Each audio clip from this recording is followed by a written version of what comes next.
ricorda qualche brutta vicenda del passato, quando fu ammazzato Fava, impastato, Siani, mafia, corrotti, regimi, dissero che la colpa era loro, che si erano andati a cercare, che potevano stare a casa loro, le stesse cose che il regime egiziano ha detto nei confronti di Giulio, hanno cercato di diffamarlo. Per questo dobbiamo sentire su di noi il peso di rompere le diffamazioni e dire anche con grande chiarezza che il governo parli in modo chiaro.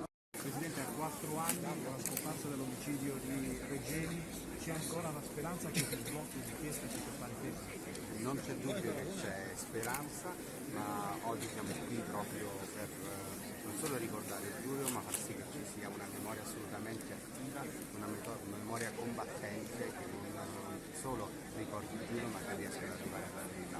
Lo Stato ci crede, ci siamo tutti su questa questione e non lasceremo niente di implicato fino a quando non raggiungeremo il risultato. Ragazzi, vi chiedo per la cortesia. Ok, ci va.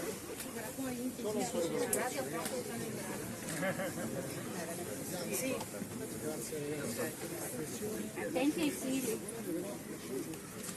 Anche l'operazione l'ho calcolata anche con Felice. Tutte le offerte raccolte questa sera andranno a finanziare un importantissimo progetto che si chiama Panchine Gialle per Giulio. A questo importante appuntamento in ricordo di Giulio Regeni.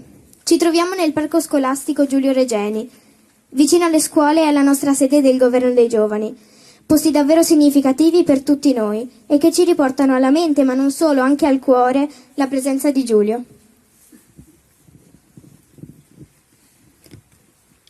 Sono luoghi che lui ha frequentato molto, luoghi in cui ha giocato, ha studiato e ha posto le basi per il suo cammino, da persona indipendente, attenta agli altri, con uno sguardo sul mondo.